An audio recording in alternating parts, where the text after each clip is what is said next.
I know I've said that before, and I haven't really gone off the rails. It might actually unleash tonight. Have you guys ever contemplated doing something and or you knew a time would come where you'd have to state something that would make you look like a maniac? And it didn't really matter, because normally when I speak, 5 people actually hear and 1,500 are angry. So they get angry at me every time I speak. But that's okay, so long as it's truth, right? But there is a truth. One day, you know yourselves, you're going to have to try it. You're going to have to tell it to somebody. It's the truth you never want to speak of, but you were given that truth and it's yours, and you're the only person that can give it, but you don't want to give it. You question that truth yourself. But there comes a point in time where you have to talk about it. My time is approaching faster than I would like it to. There are certain things that the world is looking forward to I am not looking forward to. I'm not looking forward to. Most people think that diversity in this country makes it a wonderful place. I do not think diversity makes it a wonderful place. I think freedom does. Not the freedom as they have defined it either. See, we're not going outside, and we don't have a military escort stopping your car and throwing you in jail because you want to go to church. When you log on to any website that's religious, you don't have anybody breaking down your doors to take all your computers and put you on a train. You don't have that, right? So we have freedom. That's what makes this country great. Well, I know it's strange because people can complain. I don't like complaints. They do all sorts of things. They have protests in the street that do nothing, but protests don't do anything. I hate to tell you that. It's the truth. Protests are people getting together venting, and it doesn't work. It really doesn't, because you have to have moral people running the system for a protest to actually work. Nobody cares if somebody else throws a protest, but they do care what the world thinks about them. Well, we may talk about that since you're protesting. 5 days later, nobody's talking about it. Hey, whew, that's over. We sure got them. Let's tell them we'll do it as soon as we can. Talk about it every 6 months, and they'll believe it all the way until I get out of office. Let's do that. That's the way it really works. All the while, a true nation has been forming. Now, tonight's topic, we're going to get into parts of a delusion of epic proportions. I'm telling you right now, your parents were in a strong delusion. Your parents' parents were in a strong delusion. You know it's a delusion because people right now do not believe that delusion has come. Number one, they changed it. They say great deception. That's not what it is. There's a difference between a deception and a delusion, 2 different things. A delusion is something you accept as reality, as being real. That's just the way it is. And I'm telling you, that delusion has begun a long time ago. So what in the world is that strong delusion? You can't see it, but you can feel it. Because in your soul of souls, you keep saying to yourself, well, something is off. You've listened to everybody on YouTube. You were hoping everybody had the answer, weren't you? Tell the truth. You did go and listen to everybody on YouTube, all the strange stuff. You would be caught alive watching some of the things that you do watch. Not that it's dirty, it's because it's crazy. But you're looking in those places for truth. Huh? You know something is wrong. You're trying, you've got all of you have your fingers stuck up. And you're saying, I want to put my finger on it. So you're walking around with one finger stuck up in the air so you can put your finger on it as soon as you find it. You've been on a hunt for many years trying to find out what in the world is wrong. But nothing has ever settled. Nothing. Because no one dared come forth to say it. Or did they? Let me give you an example of just how fast we forget. All of us who look at the strange happenings of the earth. Can I do this just so you guys understand what I'm saying? Because people have uttered things and you can't remember. I'm going to show you how that works. Can I demonstrate to you how that works? Everybody listening, I need to demonstrate to you just how fast you can forget and just how much you can accept a big, huge lie and be fine with it. You ready? Are you guys ready? Because you were blindsided and you thought nothing about it. Something happened a long time ago in view of everybody who wanted to see. They told you a big one. Okay, here it is. It was advertised, it was marketed, it was told on television, hey, don't miss the big event of something smashing into the moon. You guys remember that? Who remembers that? How that they were going to crash something, cause an explosion on the moon. Do you guys remember that? Do you remember that? Huh? NASA now has a new plan for the moon. They're going to bomb it tomorrow morning. Thank you very much. We have an announcement to make. On July 4th of this year, America will blow up the moon. Do you see? America can, should, must, and will blow up the moon. Yes, and we'll be doing it during a full moon, so we make sure we get it all. The greatest dream of a high school experiment you could have, and we're doing it to a little piece of ourselves to understand what it might be telling us about the history of water in the solar system and how the moon really works. Do you see? Do you see? Yes, yes, I see. That was during the Obama administration. Do you remember? They had it on commercials and television. In fact, when they made that announcement, I said, boy, they're getting bold. They just, tell people anything. If there's enough water there, you can use it for rocket fuel to come home. You can use it for water to drink, or you could split it to make at least oxygen and bring some nitrogen. So it's called in situ resource utilization. That's NASA speak for using stuff that's there. And then the reaction from the public was astounding, right? It was astounding. Everybody said, oh, that's boring. That's what they said. That's boring. Are you kidding? This is what they did. Hardly any viewers saw that. Now, they told people something. Nobody wanted to see it. They didn't care about it. It exploded. They showed it on television the next day, reported that on the news, and the ratings went down. That's what happens when you tell a truth. And then people came up with their own definition, and so finally they laid in that saying, well, they achieved what they want to achieve, and you didn't hear about the story anymore. Most people forgot it, didn't they? Didn't they? Here's the funny part. It was recorded. Many people had recorded that episode themselves through their powerful telescopes and actually saw it. A lot of people at one time recorded that, but nobody wanted to see it. That is so funny. Now, why would you send something up there to explode? Here's the funny part. They send something up there to blow the topsoil away, so they say, on the moon, right?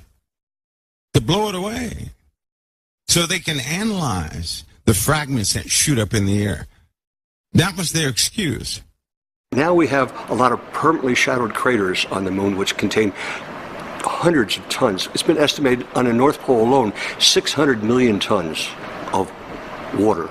That's enough to make 1.2 trillion pints of Guinness. Okay? Now, just think if we had that. Not that we could drink it all, because we don't need it so much for drinking. But what we do is we split it apart, we get hydrogen and oxygen, and those are our two major rocket fuels. So when we leave the Earth, 85% of our mass is gone because it's rocket fuel. We get to the moon, we got an empty gas tank. And we fill up with our hydrogen and oxygen. We now have a filled gas tank. We can go boom, we can go to Mars, we can go wherever we want. Now, listen, folks, that was their excuse. So in other words, what I'm telling you, there was no planning, right? All of a sudden one day, hey, we've sent something up there. And what we're going to do is crash it into the moon to see what particles come up. And the public bought that hook, line, and sinker, save for those who were fixated on the very spot where it exploded. And then they had real cool video of something. And they were never allowed. See, they were posted on YouTube, and YouTube took them down within 15 to 20 minutes. Nobody could actually post what they had recorded from many different vantage points. They took them down 15 minutes. They were gone.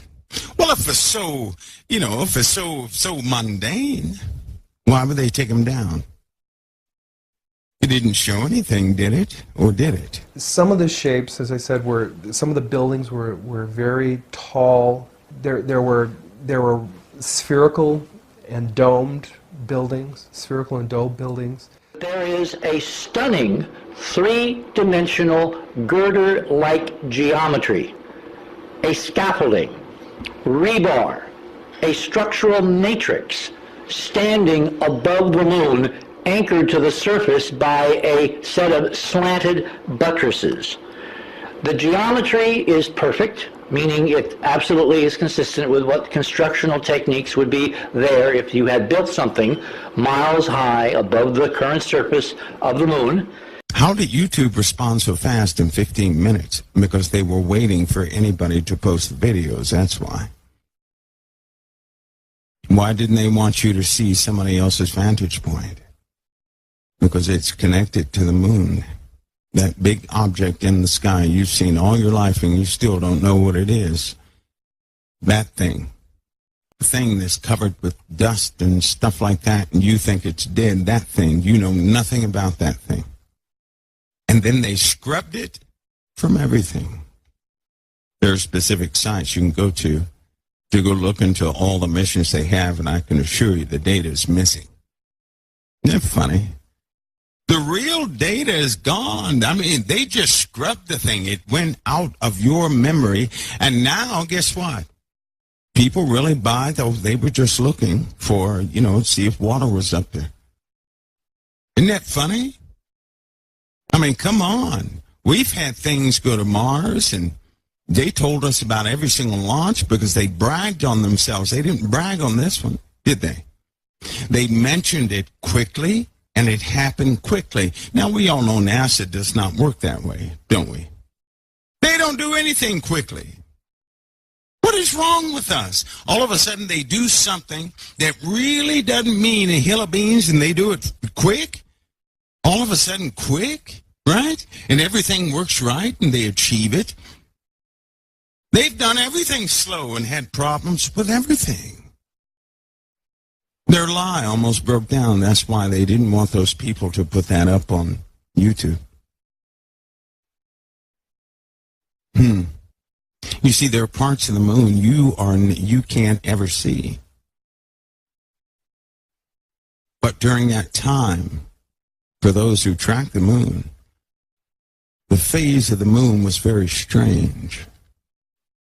In other words, that was during, it just so happens, that was during a shifting of the moon. Now, when I say a moon shift, that means the same side that faces us was not facing us that time. It was tilted just enough to see something else. And when that explosion went off, well then, it's what happened afterward. They didn't want anybody to see, because it was quite blinding after the explosion. So what are we missing here? Something is missing. Anybody familiar with Operation Argos? Starfish Cron? These 1960s and 50s operations, or what they were doing in the high altitudes of the atmosphere. Some of you who have worked in certain areas, this is part of your history. You know about them. You've been briefed on them. But that has to do with what we're going through now. All of this is part of the delusion And because of that delusion, it's very difficult to accept prophecy. And because you can't accept prophecy, your hopes are being dashed every single day. That's why everybody wants a date. Because they continue to ask year after year, well, is it going to happen this year? I really wish it would happen this year. In fact, it's so bad they have people looking forward to prophecy. The very prophecies they shouldn't look forward to. I think is a good thing and a bad thing. The good part is this. They really want to get out of here because they see the darkness. The bad thing is this. They have no idea what they're asking for. So, to inspect the delusion and to understand prophecy, a delusion is a perceived realm, a mindset that no one can deliver you from. A delusional person does not know they are delusional. So if somebody's walking around and they don't tell you, but in their mind they think the sky is pink, there's nothing you can do to change that. I tell you, it's been going on for a long time. What about the maps that were found in Babylon that depict the continents of the earth back then as they are now with the same accuracy? How about that? Oh, they didn't tell you about that? Oh, I'm sorry. Yes, they had global maps just like we have. Of course, in a catastrophe, all the minerals and everything else are going to go back into the earth, and the only thing that will maintain is a stone. Metals will be consumed. That's why there are rust marks all over the stones. Hinges, right? Laser precision. We're just foolish enough to believe in evolution, so we say, well, surely they didn't have a laser. They didn't have that cutting ability. So it seems like all the evidence was washed away and highly kept. They keep it secret, don't they? They keep it all secret. That's why they're the first ones at the site, and then we get to see after they dug it all up. It'd be nice to see an archaeological dig from start to finish, wouldn't it? Of course, you can't go near those places because you're not cleared to be in those places.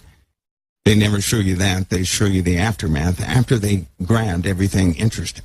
It is so funny with the pyramids because I remember a long time ago when they were digging in certain pyramids, here's what they said.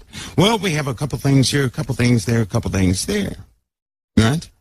Just recently in 2011, here they pop up with all these other artifacts that they told us were in Iraq. I thought they found them all. I thought they shared it with the world. What were they doing in Iraq? Why were they being traded all over the world? And then once they were stolen, then they began to talk about it. Their little secret got out. Just 2 days ago, the police again arrested 3 criminals, another 3 criminals with 5 objects. Now we are missing 37 objects from the museum. I hope that all the authorities in Egypt will cooperate in order to repatriate our missing artifacts. During that time, the UK and America were at odds on a few things because they have one ideology. They're going to fool you big time. Because anything out in the open is not how they're going to do it. Now, what is more plausible? Let's just talk about some things here. There's one thing nobody questions, but they question everything else. People question the fallen angels. People question spirits and ghosts and goblins. People are seeing Bigfoot and everything else. These things in many forms, they question everything. They question your morals. They question your beliefs. They question everything. But what's the one thing they don't question? They don't question their delusion. A person who is delusional will never question the delusion, but they will question everything else, including reality. He never questioned the delusion. It would be like you waking up in your house but you're not really in your house. You wake up every day, it's your house, you cook breakfast, send the kids off to school. But in truth, that's not your house, right? If it were true, that's not your house, but somebody made something to look like your house. They made a mock-up of your house. You're living in there, but you're inside a larger facility because they know you're scared to go outside and venture outside of certain paradigms. You would think that was your house. You would think it's real, but everybody else would look at you from the outside and say, poor thing, they're stuck. There's no way they can find their way out. Half of your circumstances are delusions. They're not even real. Let me give you an example of that. How many times have you worried about the end result of your circumstances? Indicted? And then 5 years later, you found out you were worried about nothing and you truly wasted your time. You could have been doing things instead of worrying. How many have done? I've done that so many times. Sit up and worry about something, and then after it's all over, you say, well, I just wasted time worrying. That was ridiculous. You were caught in your own delusion. When you're worried about something, you cease to do everything. Worry itself is a delusion. It's one of the doors into the strong delusion. That's why I don't like worry. I don't like worry is unfounded, period. It has never been justified, nor will it ever be. And again, a delusion can never be observed, can it? Or it wouldn't be called a delusion. Right? Is it not delusional to waste your time in worry and tears and starve yourself and everything else, but then 5 days later that same thing you were worried about never transpires? Or the ending is nothing like you had imagined? Were you not in something that was not real? That's exactly what you were in. You were in a condition, and your mind made the worry. It justified that worry. Your own thoughts, you were trapped in your thoughts of a horrible outcome, of an unsure outcome. You were delusional. You weren't seeing the truth. If you're not seeing the truth, what are you seeing? A lie. If you sit there and worry, and if you have worried, and some of us have done this for 30, 60 days, but the outcome is nothing like we imagined, for all that time, we were believing a lie.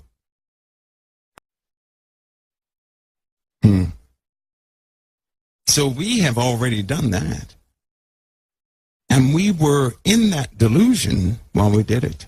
Now, examine this. When you're worried about something, how hard is it to break that cycle of worry? It's not easy, is it? It is not easy, is it? It's not easy. You know and I know the only way to break that worry, certainly over financial things, is to have finances in your hand.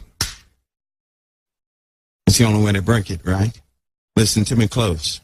When a person is worried over financial situations, what breaks the worry is to have money in their hands. That's why you pray, Lord, please handle this, and somebody puts money in your hand, and you say, praise the Lord, it's done. Thank you, baby Jesus. Am I right or wrong? Am I right or am I wrong? Am I right or wrong? Am I right or am I right or am I right? Right. I would love to stand here and talk with you, but I'm not going to. We do this all the time, don't we? We do stuff like that all the time. So he's breaking the cycle. Why? Because that's part of the delusion.